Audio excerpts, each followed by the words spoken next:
Crescer no varejo nem sempre é sobre vender mais do mesmo. Muitas vezes, o verdadeiro crescimento vem de olhar para onde ninguém está olhando. Novos formatos, novos canais e principalmente novos territórios de consumo estão redefinindo o que significa expansão hoje. Categorias que antes eram de nicho, como suplementação, estão se tornando parte do dia a dia de diferentes perfis de consumidores, saindo das academias e ganhando espaço em supermercados, farmácias e na rotina de quem busca saúde e bem-estar. A grande questão é como identificar esses movimentos e transformá-los em crescimento real. Eu sou Daniel Sakamoto e no episódio de hoje vamos falar sobre como crescer fora do óbvio, expandindo canais, formatos e o próprio consumo. Gostou do tema? Então se prepare porque o episódio já vai começar. Varejo SA Podcast, episódio 231. Crescimento fora do óbvio, expansão, formato e novos territórios de consumo. Este episódio tem o apoio do SPC Brasil, maior empresa brasileira de gestão e inteligência de dados. E o nosso convidado de hoje é Lucas Bueno, diretor de marketing do grupo Supley. O grupo é um dos maiores do segmento de suplementação no Brasil, com quase 30% de market share e mais de 1 bilhão de faturamento. Por trás de marcas como Max Titanium, Probiótica e Dr. Peanut, ela possui uma estratégia muito clara: expandir o consumo para além do público tradicional, ocupando novos espaços, novos canais e novos momentos na vida do consumidor. Olá, Lucas, seja muito bem-vindo ao Varejo SA Podcast, tudo bem? Tudo bem, Daniel. Prazer enorme estar aqui com vocês, Varejo SA, vocês que inspiram milhares de empreendedores diariamente com os conteúdos. Espero poder contribuir, ter uma troca importante com vocês e com a audiência para ver se a gente consegue ser um agente de inspiração para a galera que segue vocês aí. Tenho certeza que a conversa vai ser boa. Mas antes da gente falar do tema especificamente, queria pedir para você se apresentar para quem está nos ouvindo. Fala um pouquinho da sua trajetória e conta um pouco da história do grupo Supley. Particularmente, eu brinco aqui, né, que o meu papel dentro da estrutura da Suplay é não atrapalhar o nosso time a fazer o que tem que ser feito para preencher todas essas lacunas e essas oportunidades em um mercado que está em constante transformação e numa velocidade, às vezes, que até do ponto de vista operacional e estrutural é difícil, não só nós, como todo o setor acompanhar, né? Mas eu atuo no mercado há 20 anos, tenho a minha base ali dentro da indústria de artigos esportivos, depois passei por consultorias, agências, voltei para a indústria de artigos esportivos e estou aqui dentro da Suplay há 6 anos, podendo contribuir para a construção do principal hub de saudabilidade e performance do mercado, né, sendo uma casa de marcas bastante poderosa, né, capaz de levar novos hábitos de consumo e principalmente seguir à risca o nosso propósito de transformar vidas das pessoas através da nutrição e do esporte, né? O Grupo Suplay, que começou há exatos 20 anos atrás, né, com 3 sócios muito jovens, né, o Alberto, o Carlos e a Mariane, que lá atrás observavam que o mercado ele tinha uma série de avenidas de crescimento que não estavam mapeadas, principalmente pelos players estratégicos de bens de consumo, e começaram a empreender como todo brasileiro raiz, né, cara, operando em todos os aspectos da companhia. E agora, 20 anos depois, se torna um dos protagonistas do setor, né, tendo aí sob o seu guarda-chuva as marcas Max Titanium, Probiótica, Dr. Peanut e a nossa caçulinha recém-lançada, a Snack That, que a gente vai conseguir falar um pouco sobre a diferença dessa arquitetura do portfólio de marcas nossa. Então, esse é um resumo muito breve do qual é o nosso papel para o setor, que é seguir liderando esse processo de transformação de hábitos de consumo através de um ecossistema saudável, multicanal, multimarca e multicategoria. Muito bem. 20 anos de história, né, do grupo Suplay, já conseguindo atingir tanta relevância no mercado. Por que que você acha que a suplementação deixou de ser nicho e virou realmente esse fenômeno aí que está presente na vida do consumidor brasileiro? Quando que você acha que isso mudou e qual que é o impacto disso para vocês? É, teve um episódio histórico, né, que vão estar nos anais aí dos livros de história, a pandemia. Apesar de todas as dores que ela causou em âmbito global, seria até, como que eu posso dizer, leviano da minha parte dizer que ela não foi o grande gatilho acelerador desse comportamento massificado do bem-estar, né, da preocupação com a saúde. Isso aí, obviamente, foi entrando num processo de amadurecimento, trazendo vieses de longevidade, que se aponta como a próxima tendência do setor, mas pós-pandemia ali. Acredito que a consciência, o nível de consciência das pessoas sobre a importância de se cuidar para poder estar pronto para cuidar dos outros e principalmente entendendo a saúde como um ativo estratégico de felicidade, foi a grande virada de chave. A partir dali, o mercado passou a crescer de forma exponencial, sempre mais de dois dígitos todos os anos, né, de uma maneira muito consistente. As pesquisas demonstram que essa é uma tendência que ainda vai perdurar durante muitos anos ainda, porque por mais que todo mundo olhe e pareça que está existindo uma certa saturação, o mato ainda é muito alto, né? Tem muita avenida de crescimento para o setor. Então, o pós-pandemia foi realmente, eu diria que o divisor de águas, e obviamente que isso com a evolução até de acesso à informação, sendo muito mais democrática em função de redes sociais, etc., acelerando muito, não só nosso crescimento, né, mas o crescimento de todo o mercado e agora modificando a estrutura e o modelo de atuação de canais que, por exemplo, não olhavam para o nosso setor e agora passam a olhar, tendo a ambição de se tornarem também canais distintos da categoria. Legal. Você falou muito bem, né? A pandemia ela realmente foi uma tragédia social, mas para muitos segmentos foi realmente um gatilho, uma mola propulsora. E desde então, a gente sempre tem falado aqui, pós-pandemia, a gente tem um novo consumidor, com novos hábitos, novas prioridades, buscando um relacionamento e uma conexão diferente com as marcas e com os produtos.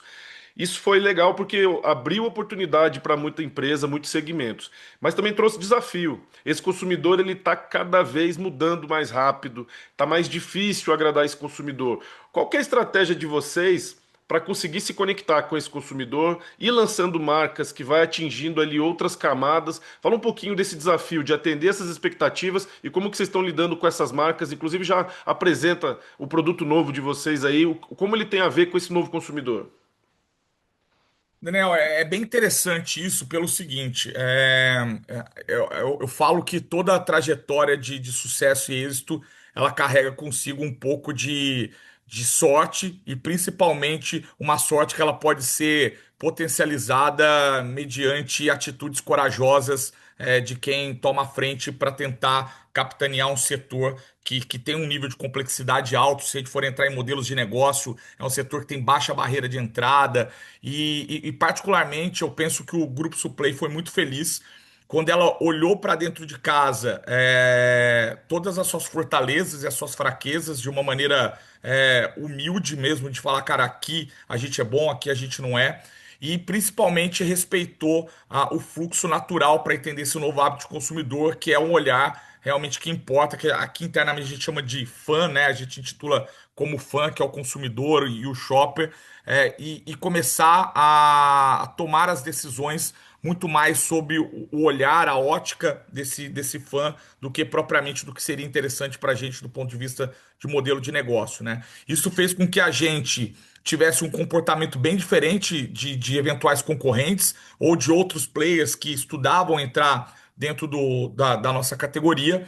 Isso nos tornou protagonista pelo fato da gente ser muito rápido para essa adaptação, né? Porque quando a gente olha para um cenário onde a atenção das pessoas está cada vez mais fragmentada, né? A gente recebe as pesquisas e você tem que impactar algo em torno de 23 vezes uma pessoa até que ela se conscientize ou considere converter o teu produto dentro da cesta dela de compra, né? E você pega níveis de atenção cada vez mais baixos, principalmente das novas gerações, como a Gen Z, né? E a gente percebeu que só tinha uma forma da gente obter êxito de uma maneira, vamos dizer assim, consistente ao longo do tempo, que era empoderar em nível de informação e conhecimento os consumidores, né? Então, assim, a gente sabia que o nosso setor ainda tinha uma penetração muito baixa nos lares dos brasileiros, e a gente percebia que a gente tinha que ter um papel de letrar, vamos dizer assim, essa potencial massa consumidora, porque o mercado endereçável já era gigante, né, lá na ocasião. E a partir daí a gente adotou uma premissa muito clara de que como a gente consegue educar sem interromper essas pessoas, né? Então, esse foi o primeiro ponto. A gente passou a ter uma estratégia de geração de demanda que ela se confundia muito fortemente com conteúdos educacionais e de entretenimento, onde ali os nossos produtos estavam inseridos para que as pessoas pudessem entender a construção de uma rotina saudável de transformação de atividade física, etc. O segundo ponto foi a coragem de olhar para mercados que já eram maduros e falar, cara, vamos ser uma casa de marca. Porque afinal, quem quer falar com todo mundo não fala com ninguém. Então, a partir daí, a gente definiu muito bem qual o papel de cada marca que nós temos, que público ela quer. Isso passa também por revisitar toda a arquitetura de portfólio, não só de marcas, e a partir daí adaptar a comunicação para que as marcas de fato tivessem as personas que elas queriam atingir, mas principalmente fossem marcas que têm alma, né? Então, num mercado que é extremamente saturado de conteúdo raso, a gente entendeu que era totalmente possível criar marcas com forte identidade, e para uma marca ter identidade, ela tem que ter alma. E isso vai gerando para a gente conexões genuínas, tanto é que as pesquisas demonstram que, por exemplo, a Max Titânio, dentro dos trackings de marca, ela é a marca com mais força quando a gente olha para marcas que são multicanais, como a gente. Quando você olha a Probiótica, uma marca que a gente adquiriu ali no final de 2018, 2019, ela também ainda tem tá sempre entre as top 3, top 4 de lembrança de marca, além de serem marcas que, quando a gente olha para outro indicador que é a diferenciação, ela também é muito forte. E aí, para completar esse ecossistema com a mudança do consumidor, né, a gente percebeu que a mudança do consumidor também ela passava por mudanças geracionais. Então, além de ter toda essa complexidade de padrão de comportamento de compra, a gente viu que quando a gente ia para nível de geração, isso tornava o nosso trabalho ainda mais complexo.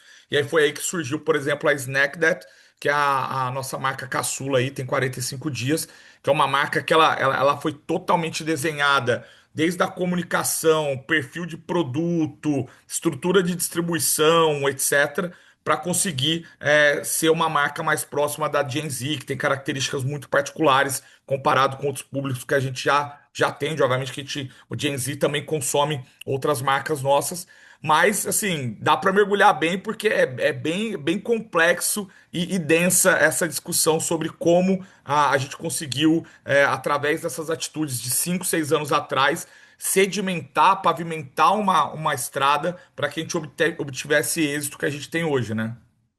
E essa diversificação de marcas, ela é fundamental, como você bem disse. É muito difícil uma só marca conseguir atingir essa variedade que a gente tem do mercado consumidor. A gente está com um mercado consumidor tão amplo hoje em dia, com os jovens consumindo cada vez mais cedo, com autonomia, e as pessoas vivendo cada vez mais e melhor. Ou seja, vocês conseguem olhar para um mercado que tem os jovens e também os idosos, passando por homens, mulheres, adultos já mais maduros, e também um perfil de atleta e não atleta.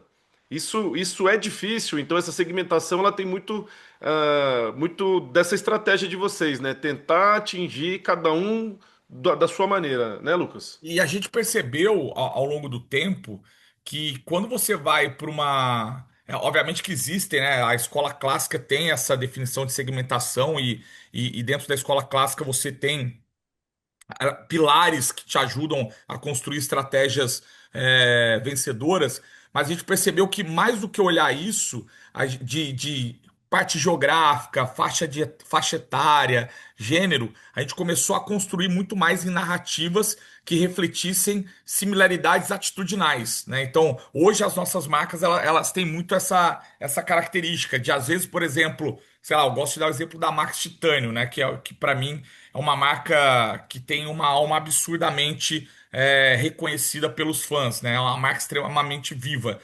Cara, a gente fala que ela é uma marca mentora. Então não importa qual que é o objetivo, a meta do Daniel, né? Por isso que a gente fala qual é a sua meta. A Max, ela é aquele parceiro que vai te dar a mão e vai falar, cara, enquanto você não alcançar a sua meta, seja ela qual for, cara, eu não vou te abandonar.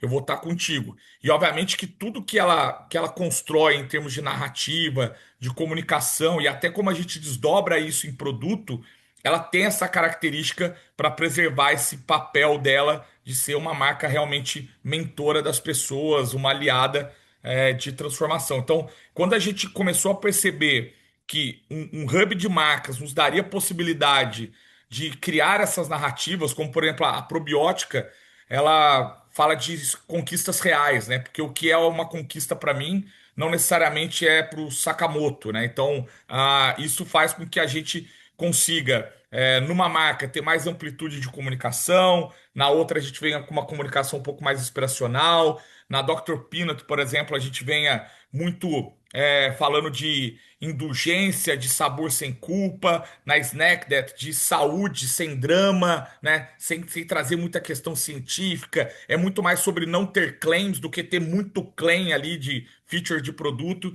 Então é um trabalho gostoso de ser feito, porque você vai aprendendo de forma constante, né? E quem vai te ensinando isso é o próprio consumidor. Então, se você exerce o papel da escuta e da observação, é difícil não dar certo, né? É, com certeza. E ver você falando, a gente vê que com naturalidade as estratégias e os insights vão aparecendo. Quando você fala assim que o nosso produto tem alma, cara, isso tem tudo a ver com aquilo que o consumidor quer hoje em dia. Ele não quer apenas um produto, ele quer se conectar. E ele só se conecta com aquilo que tem alma, que tem história, que tem narrativa. Então, naturalmente, isso é um grande insight para quem é empresário, para quem é empreendedor, para olhar, para ver se o seu produto tem alma. Se ele não tem alma, meu amigo, crie essa alma, crie essa história, faça com que ele tenha essa condição de se conectar com o consumidor. E a E questão da isso é aplicável para personalização. qualquer tamanho de negócio também, né, Sakamoto? Tipo, porque no final, se você. Não importa se você é um varejo de bairro, né, mas se você consegue criar essa identidade de quase que de alma, mas que se transporta para o visceral ali do teu negócio, é muito difícil as pessoas não se conectarem a você, porque elas vão sentir que é genuíno, que é uma verdade absoluta ali, né? Não, com certeza. Aqui a gente está falando de indústria que cria produtos com alma. Mas no caso de varejo, que é aquela pessoa que compra e vende, a loja dele tem que ter alma. A loja dele é o produto. Então a pessoa tem que ir para a loja porque quer. Hoje em dia ela não precisa mais ir numa loja física. Praticamente tudo ela pode comprar dentro de casa. Então por que que ela vai naquele lugar? Porque ele tem alma, porque tem conexão, porque o atendimento é legal, porque tá bem localizado, é conveniente, é agradável, tem um cheiro bacana, tem conforto, é conveniente. Então tudo isso é uma questão que a gente sempre fala aqui, Lucas, e é o que eu falei, naturalmente você está mostrando para as pessoas aqui como que a estratégia é aplicada realmente na prática. Um outro ponto que eu acho muito interessante é distribuição. A gente sabe que após a pandemia, realmente esse tipo de produto, ele realmente foi para supermercado e para farmácias. Antes eram só lojas especializadas, né? Essa mudança então mudou o jogo completamente para vocês, né? Ampliou demais a distribuição. Mudou o jogo e também acabou requerendo da gente medidas. De novo, vou voltar na palavra coragem, eu adoro essa palavra, de olhar para o mercado e falar assim: tá bom, se a gente adotou que nós somos multicanal, como que a gente constrói minimamente um ecossistema que todos os elos da nossa cadeia tenham saudabilidade? Isso passa também por um processo educacional de varejo, né, de entender, cara, que ancoragem de preço é importante, sim, né? Não quer dizer regular preço, mas, cara, você ancorar o preço, tanto a gente como indústria quanto o varejo, você está prestando um serviço para o consumidor, né? Porque no nosso setor, e ainda existe muito intensamente isso, pô, você pegava uma creatina, por exemplo, você ia no ambiente online, no marketplace, você achava ela por X. Aí você ia no supermercado, X mais 40%. Na farmácia, X mais 25%. Aí no site próprio, X menos 10%. Então, quando o consumidor olhava aquilo, cara, mas qual que é o preço? Né? Se a gente está num processo de educar, de amadurecer o setor, se todos os stakeholders dessa cadeia não entenderem o que é necessário para realmente aumentar de uma maneira longeva, né, perpetuar a categoria, no final corre-se o risco de ser um voo de galinha, né? Não é isso que vem se desenhando, graças a Deus, para o nosso setor, né? Porque o varejo começou a aumentar o nível de consciência sobre a importância da precificação ideal, né? Que já não existe mais aquele cenário de markups elevadíssimos, mas sem sombra de dúvida, um dos grandes desafios do nosso setor é essa transformação e aceleração da multicanalidade, né? Porque o Brasil tem suas particularidades, assim, Lucas, tecnicamente acho que são muito poucas companhias que conseguem de fato colocar em prática o conceito de omnicanalidade. A gente é multicanal, né? Então, assim, não somos omnichannel, somos multicanal. E, obviamente, que a gente está criando mecanismos de gestão dessa multicanalidade para que seja a Body Shop, seja o Canal Verde, seja o supermercado, seja o marketplace, seja o site, eles possam conviver e exercer os seus papéis dentro da jornada de consumo desse consumidor da categoria e dos novos consumidores que ainda estão por entrar, para que, cara, cada vez mais essa pizza cresça. Porque no final do dia existe sim pontos de intersecção entre perfis de consumo, mas no final do dia também existe uma clareza de que tem consumidor para todo perfil de canal, né? E isso passa pelo varejo entender o papel da característica que ele, como canal, tem para ajudar a gente a construir, vamos dizer assim, esse vale encantado de saúde e performance que tem mercado para todo mundo. E essa sua reflexão é importantíssima, porque o empresário muitas vezes ele se questiona: ainda há espaço para loja física? Devo ficar 100% no digital? Qual que é a solução para o meu negócio? Cara, depende. A primeira coisa que a gente diz é: tem espaço para todo mundo. A loja física ela tem uma importância ainda muito grande e que ela não tem que competir com as mesmas armas do mercado digital. É diferente. A loja física tem outros atributos. Recentemente eu entrevistei aqui o CEO da Biomundo. E ele falando com muita naturalidade: Daniel, entra muita gente na minha loja que poderia estar comprando no digital, mas prefere vir aqui, prefere conversar com o nosso atendente, prefere ver marcas diferentes e conversar sobre essa diferença. E outros que já sabem bem o que quer, vão lá e compram no digital, recebem em casa, tem mercado para todo mundo. O que me espanta Perfeito. é como a complexidade do Brasil, tanto só não só pelo tamanho, mas pelas questões logísticas e operacionais, como que é para vocês o desafio de tentar chegar em todas as regiões? Como que isso estimula vocês a romper esse desafio de crescer e expandir, ao mesmo tempo ter que lidar com legislação diferente, com problemas logísticos? Fala um pouquinho desse desafio do crescimento. Isso aí é um desafio que dói para a gente, dói para todo mundo, seja qual for o segmento, né? Então isso acaba trazendo um pouco de conforto, mas a gente entende, né, que dentro desse processo de expansão territorial do nosso negócio, né, chegando em novos mercados, tem uma máxima que eu falo, né? Até meu time fala, pô, você é mais comercial do que marketing em muitos momentos. Eu acredito que o maior construtor de marcas e de equity de marcas é disponibilidade.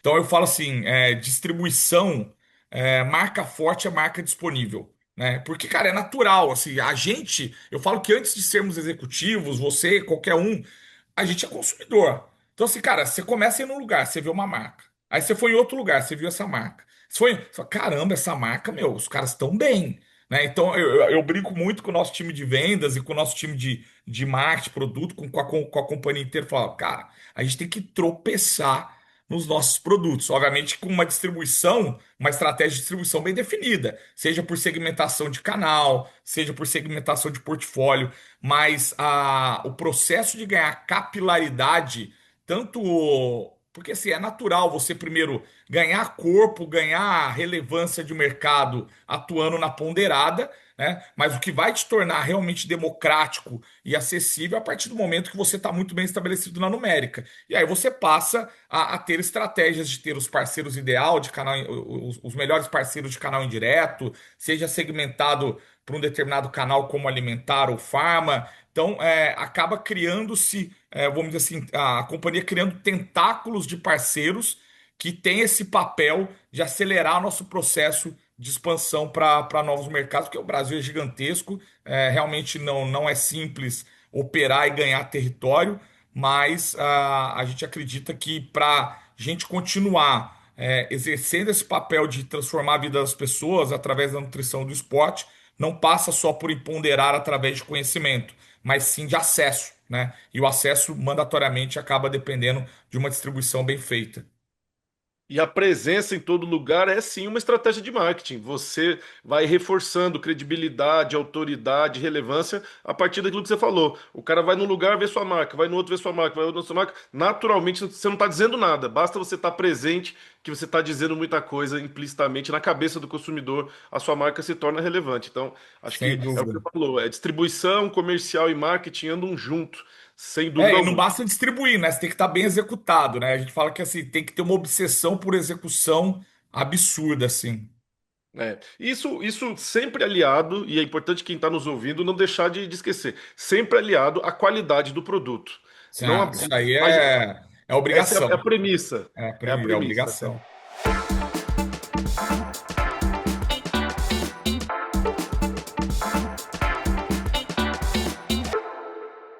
Vamos falar um pouquinho sobre o marketing digital, né? Hoje, não hoje, né? Mas nos últimos anos, o marketing digital tem revolucionado aí grandes marcas, grandes empresas, têm feito produtos da noite para o dia aí se tornarem relevantes. Você já contou um pouquinho aqui que a questão de você passar conhecimento, conteúdo é importante, mas quais são outros elementos do marketing que vocês têm usado e que vocês falam assim, cara, esse aqui pra gente fez a diferença, seja influenciador, seja produção de canais e vídeos e conteúdo diferente. Fala um pouquinho da visão de vocês do marketing atualmente.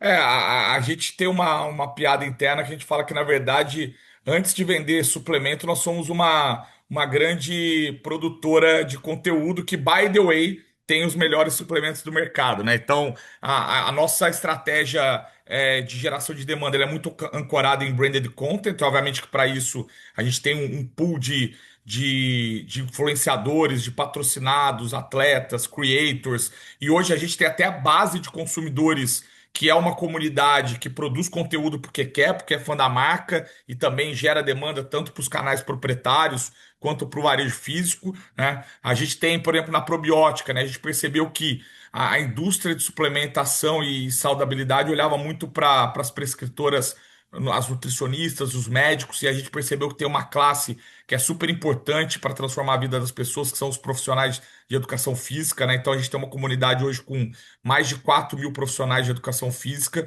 que nos ajudam diariamente mudar os hábitos das pessoas também para que elas tenham rotinas mais saudáveis, né? E aí, obviamente, que num segundo momento o nosso portfólio entra, mas a gente sempre entendeu essa questão que a produção de conteúdo era um game changer real para o nosso setor e principalmente da forma como a gente queria criar elo com esses fãs, né? Então, boa parte do nosso investimento está nisso, mas mais importante é saber como utilizar, como produzir, né? Porque produzir conteúdo é fácil.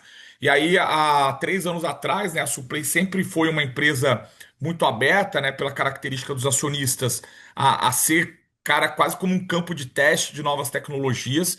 Então, há 3 anos atrás, a gente foi, com certeza, se não for a única até hoje, a gente investiu muito em tecnologia para montar uma War Room nossa, onde a gente faz mapeamento de cultura em real time, né? Cara, a gente usa uma plataforma que nos ajuda a ver dentro do ambiente digital, cara, o que que a galera tá falando, e a gente entra nessas conversas. Então eu falo que a gente tem várias skins, né? Como se fosse um jogo. Por exemplo, cara, quando você imaginar, né, um exemplo clássico disso, a gente percebeu muito que os fãs da Max queriam, olha que loucura isso, queriam ver a estreia de um ex-patrocinado nosso que estava num concorrente já, estreando numa nova categoria de competição, que ia ser nos Estados Unidos, e o pay-per-view era US$ 39. A gente falou, cara, o bolso do brasileiro não cabe US$ 39. E a gente mapeou essa movimentação, a gente falou, cara, e se a gente virar broadcaster? Tipo, se a gente comprar os direitos de transmissão desse campeonato só para o mercado brasileiro e entregar isso para o público, né? Isso foi há mais ou menos 2 anos atrás. Nós fizemos isso e, cara, foi uma loucura. Em um final de semana, a gente bateu 1 milhão de visualizações nos 2 dias de transmissão.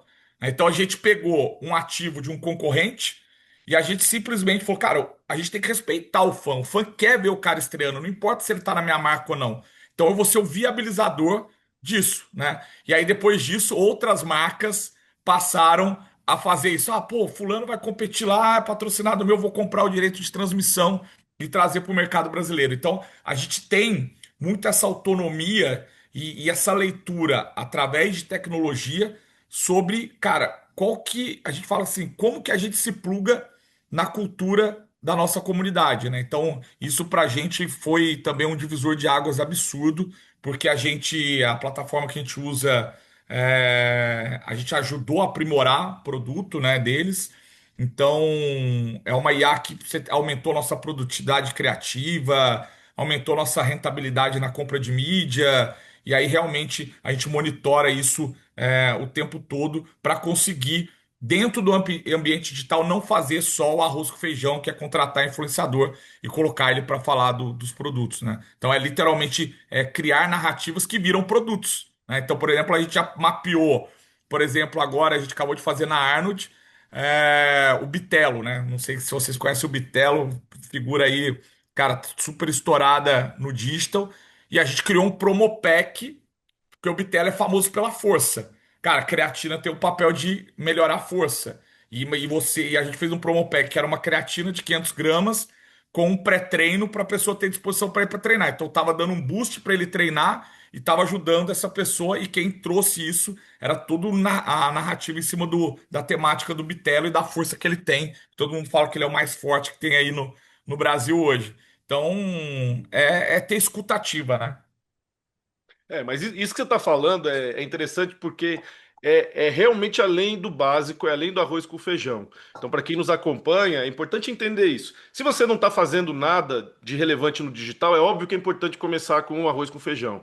Mas o segundo nível desse jogo aí, para passar de fase, é você realmente fazer um mapeamento constante de tendência, de cultura, e você sair daquele óbvio, né? Como o Lucas deu bem aqui alguns exemplos. Sair do óbvio é o que faz você realmente colocar sua marca no outro patamar.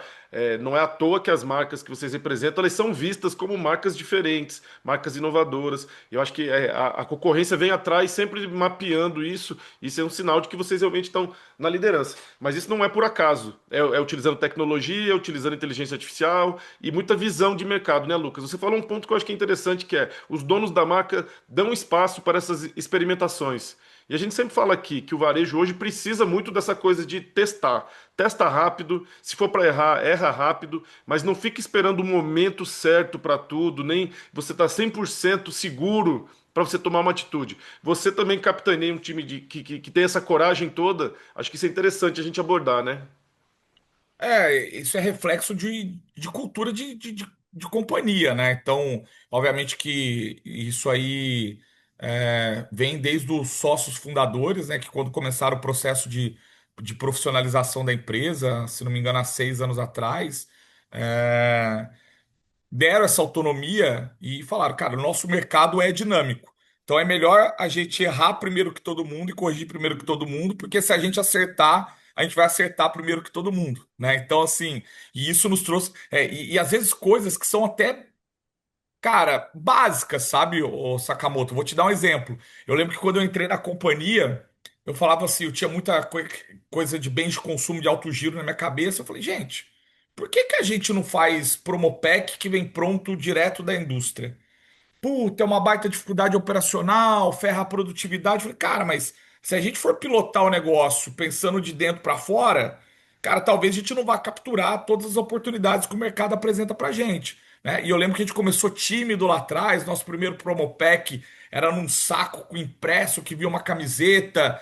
E a gente falou, opa, tem um negócio bom aí. E hoje o mercado, para você ter uma ideia, a gente criou uma sazonalidade que é para com as nossas marcas, que anualmente eles esperam pelo menos 2 lançamentos por ano de promopacks temáticos nossos, né? Porque isso, obviamente, ajuda o time de vendas a abrir pedido e traz um benefício muito claro para o consumidor na ponta. E era uma prática que não necessariamente era uma inovação, foi uma inovação para o nosso setor, né? Isso entrar dentro de um pipeline de lançamentos anuais que além dos lançamentos de inovação, você tem os lançamentos ali que tem um papel de irrigar o varejo, trazer potencial de faturamento incremental. Então, às vezes a gente fica pensando muito no, puta, eu vou revolucionar as coisas, né? Mas a abertura que a nossa estrutura societária dá é que às vezes, cara, a gente simplesmente implemente algo que funcione em outro setor e teste. E tá tudo bem, cara. Se deu errado, a gente vai, como você falou, a gente vai corrigir rápido e vamos melhorar, né? Então, essa cultura de não, vamos dizer assim, demonizar o erro nos colocou nos últimos 5 anos numa velocidade de tração de negócio bastante superior a que vários concorrentes de mercado. E aí, é aquela velha máxima, é errando que se aprende, e quanto mais você faz, menos você erra. Então, faz parte, acho que esse insight é importante. Você comentou um pouquinho ali uma questão, uma palavra que eu acho que é fundamental dentro do seu segmento, mas para o varejo de maneira geral: comunidade. Criar comunidade e comunidades relevantes, cara, isso é o sonho de toda marca, é um desafio. Comunidade é aquele consumidor que te promove, vira seu fã. Como que vocês olham para isso? A gente sabe que tem algumas marcas que são muito boas nisso. Esses dias eu entrevistei o presidente da Track and Field. A Track and Field tem uma comunidade enorme e virou uma marca de roupa que faz corrida de rua, e hoje em dia corrida de rua já virou um negócio para eles também, com base em comunidade. Como que vocês olham para a comunidade? O que que vocês fazem e como que vocês enxergam isso como diferencial da marca? Como um ativo. E é um ativo sem valuation, né? Então, assim, é diferente quando você olha um CAPEX, que você fala, puta, esse CAPEX custa tanto, a depreciação dele vai acontecer de tal e tal forma. A gente enxerga como um ativo que ele não deprecia, que ele só valoriza, né? Porque quanto mais a gente fortalece o espírito dessa comunidade, mais a gente consegue trazer equity de verdade não só para as marcas, mas para o nosso negócio, né? Porque dificilmente qualquer estratégico ou fundo vai olhar, ele não vai conseguir precificar aquilo, né? Porque não é precificável, né? Então, a gente tem um time que só faz isso e a gente percebeu que o que viabiliza, e eu vou voltar na história da alma, é o fato das nossas marcas terem alma e propósitos muito claros, né? E aí o que a gente começou a perceber de interessante a gente tem, por exemplo, membros que estão na comunidade da Max, mas eles também estão na comunidade da Dr. Peanut, né? Então, assim, você tem, por exemplo, membros que estão dentro da probiótica, mas se interessam também por Dr. Peanut. Então, a gente falou, opa, Dr. Peanut transita bem em comunidades híbridas, né? Cara, dificilmente um cara que está na comunidade da Max vai se sentir com conexão real com a probiótica, porque são marcas que têm posicionamentos muito distintos, né? Então, assim, uma é mais outdoor, o outro é mais indoor, uma fala mais sobre endurance, sobre bem-estar, a outra fala mais sobre estética, sobre performance. Então, ter esses territórios muito bem definidos nos permitiu criar conexões reais e começar a construir uma comunidade dessa forma, né? Porque não tem uma esquizofrenia de proposta de valor do que cada marca entrega. Cara, isso é fundamental. E comunidade realmente gera resultado, e é isso que você falou. Tem que ter a visão certa, fazer o gerenciamento, dedicar para isso. E vocês estão fazendo muito bem, a gente vê os resultados, né? Deixo isso bem claro. Vocês têm uma gestão de dados e informação própria. Vocês têm esse departamento aí dentro que fica fazendo essa mensuração do impacto de resultados. Como que vocês lidam com a questão dos dados aí no dia a dia? Hoje a gente tem um processo de unificação que dá governança, que é através da nossa área de TI, mas as áreas elas podem criar dados, obviamente a gente sempre tem que validar a segurança, etc., com o time de Claro. TI. Então, por exemplo, dentro do marketing, dentro da estrutura, por exemplo, eu tenho um cientista de dados, né, que inclusive é o Cláudio, que não fica nem no Brasil, ele trabalha de Dubai porque a esposa dele foi expatriada. Então, eu consigo ter velocidade de analisar e, obviamente, que dentro das disciplinas que nós temos dentro da área de marketing hoje, né, que estão debaixo do meu guarda-chuva, por exemplo, eu tenho essa de mapeamento de cultura, eu tenho uma de social listening que fica irrigando a gente o tempo todo, oxigenando sobre, cara, o que estão falando da gente, como a gente já está na conversa, se tem alguma coisa crítica ou não. Mas além da centralização corporativa, vamos dizer assim, que fala mais sobre o negócio em si. A gente é abastecido de forma sistemática com performance de sellout no pharma, performance de sellout digital, performance de sellout no alimentar, né? A gente tem um programa de relacionamento que chama Elite Pro, que também é muito focado no canal especializado, que são as body shops, que a gente consegue ter tirar dali muitos dados acionáveis para alavancar aquele pool específico de cliente. Então, assim, eu falo assim, a gente tem muito dado, né? E aí, dado, o desafio, cara, dado hoje todo mundo tem. O difícil é ter informação, né? Então a gente toma cuidado para também muita informação, muita análise travar o processo de decisão, né? Porque senão é do ser humano, né? Você acabou de falar, putz, você chega, recebe uma análise.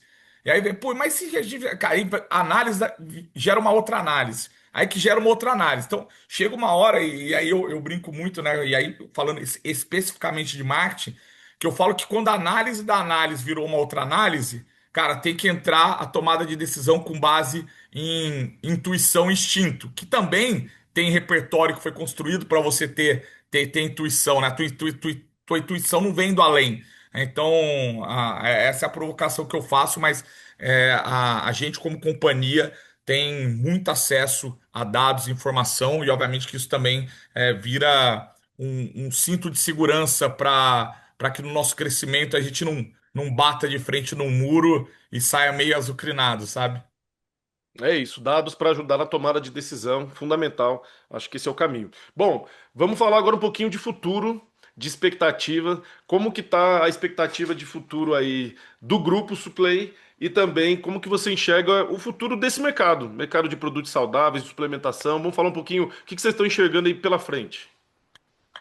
Como falando primeiro de mercado, né? A gente já se antecipou a esses movimentos, a gente viu que, principalmente na questão a gente fala da tendência de snackificação das pessoas, né? De ter consumos entre momentos, de micro momentos. Por isso que a Snack Debt também surgiu, né? A gente viu que o mercado ele sempre estava muito associado a snacks que entregavam muita doçura, estava muito ali nas barrinhas, e a gente tem barras excelentes dentro das três marcas. Então a Snack That vem, até porque a gente também tem o efeito agora das canetas, né? Que tradicionalmente caiu a patente, isso vai ganhar uma escala, isso vem gerando, cara, para uma dor de cabeça absurdo para as indústrias de bens de consumo, de alimento, né? Porque está mudando numa velocidade voraz o comportamento das pessoas, né? Então você observa tudo sendo claimado com proteína, tudo isso a gente já tinha mapeado, a gente sabia que isso ia acontecer, né? Então a gente foi se preparando para isso. Então vai ter sim um efeito muito forte das canetas, e obviamente que nós vamos ter ganhos, não só ganhos centrais, mas ganhos marginais com relação a isso, porque a nossa indústria ela está, modéstia à parte, muito mais preparada para esse processo de nova modelagem de consumo do que um grande conglomerado global, né? Até porque a velocidade deles é mais lenta nesse sentido. Então, é um mercado que ainda vai passar por muito processo de lapidação. Acho que um processo de descoberta contínua entre indústria, varejo e o próprio consumidor. E isso é talvez a grande beleza desse negócio, né? Porque a gente sabe que ele vai continuar crescendo dois dígitos, pelo menos para os próximos 5, 6 anos, e ao mesmo tempo crescendo, te permitindo se moldar, né? Complicado seria se não tivesse espaço para você e para tanto só a gente como nossos concorrentes, para a gente ir se moldando para trazer, cara, soluções cada vez melhores de produto, de soluções para esse novo hábito de consumo das pessoas. Cara, você falou tudo, né? Mudança de hábito das pessoas, gerando aí novas oportunidades de mercado e vocês estando atentos a isso e prontos para reagir. Acho que esse que é o ponto importante. Você falou o impacto das canetas, a gente está sentindo em vários mercados. Você falou a questão de tudo agora é proteína, né? Vem um selinho, 10 gramas de proteína, 15 gramas de proteína. Impressionante como de uma hora para outra as pessoas estão olhando é para proteína. Impressionante como isso mudou, seja na barrinha, seja na bebida láctea, seja em tudo que consome, né? Eu acho que é importante ficar de olho nisso, porque realmente vai precisar de agilidade, de adaptação, mas quem está de olho nisso vai sair na frente sem dúvida alguma. E as expectativas de vocês particularmente aí, são as melhores possíveis, né? Estão prontos para esse novo mercado. Eu falo que pronto, eu espero que a gente nunca esteja, mas a gente está aproveitando sempre, né? A gente está realmente num momento muito bom como companhia, né? Investindo muito em medidas estruturantes, né, e operacionais. Muitas das vezes nossos clientes não veem isso, o consumidor não vê isso, porque de fato a gente acredita que a casa precisa estar alicerçada bem para aguentar esse nível de expansão que o mercado ainda vai continuar caminhando, né? Então, a nossa expectativa, a gente já percebeu que o processo de democratização ele vai carregar um impacto grande, que é redução de margem para todo mundo, né? Porque assim, uma coisa é quando você é um mercado de nicho, uma categoria de nicho, eu falo que esse é o único efeito ruim da democratização, que é o achatamento das margens. Então, todo mundo, de uma maneira geral, buscando melhorar a eficiência operacional, né, para que continue mantendo os ritmos de investimento possíveis e viáveis, né? Então, a nossa expectativa é hoje, a gente terminou 2025 já liderando como companhia canal alimentar. A gente, num curtíssimo espaço de tempo, já assumiu a segunda colocação no canal Farma, ganhando share também nas plataformas digitais, né? E conseguindo fazer um trabalho de diferenciação dentro do especializado, que tem um papel extremamente estratégico para a gente, para consumidores que estão mais maduros na categoria. Então a gente espera realmente conseguir seguir capitaneando o crescimento do setor, né? Obviamente com consciência, né? Eu usei muito essa palavra, que eu acho que essa palavra cabe bem para o nosso negócio, para o nosso setor nesse momento, mas que, cara, a gente vai vencer algumas batalhas em algumas categorias, em outras, de repente, a gente vai abdicar, porque cada vez mais a indústria de saúde e suplementação, ela está ficando muito próxima de indústrias maduras, de bens de consumo de alto giro, e que bom que isso acontece, né? Porque ganha toda a cadeia, ganha o consumidor, obviamente que esperamos ser os mais preparados para consolidar de forma definitiva a nossa posição como uma liderança não só em volume, mas também uma liderança em valor e principalmente uma liderança em atitude de conseguir ajudar o varejo e para que o varejo nos ajude a conduzir esse processo e todo mundo de fato ganhe com essa mudança de comportamento de consumo das pessoas. Muito bem, muito bem. Belo recado. Lucas, queria primeiro parabenizar o trabalho de vocês. Realmente vocês estão fazendo algo muito importante para o mercado e queria agradecer o seu tempo, generosidade de compartilhar um pouco da sua visão, da sua estratégia. Parabéns pelo que vocês estão fazendo. E queria pedir para você deixar um recado final aí para o empresário que nos escuta e que às vezes precisa de um pouco de estímulo e incentivo para continuar perseverando, empreendendo, apesar das dificuldades, né? Deixar um recado aí com base na experiência de vocês, com base no expertise de vocês, para ajudar esse nosso ouvinte aí que realmente é um lutador que está batalhando e que está querendo empreender e chegar perto do sucesso que vocês estão conseguindo até agora.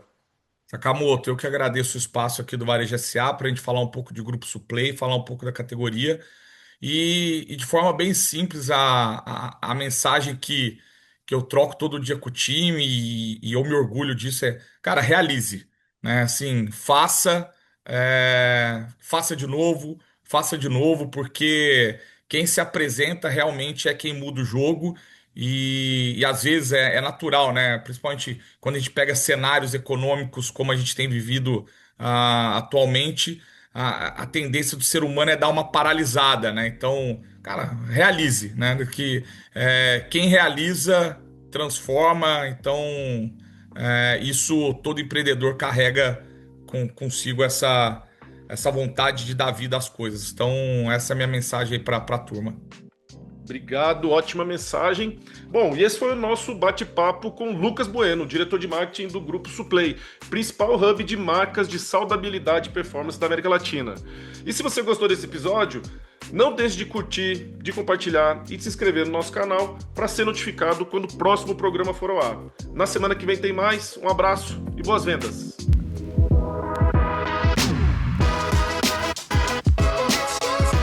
Este foi o Varejo SA Podcast. Se gostou, você também pode escutar os episódios anteriores no seu tocador de podcast preferido. Para conferir este e outros conteúdos de interesse do setor, acesse varejasa.org.br. E lembre-se de seguir a gente nas redes sociais. O nosso arroba é o Sistema CNDL e o varejo.sa.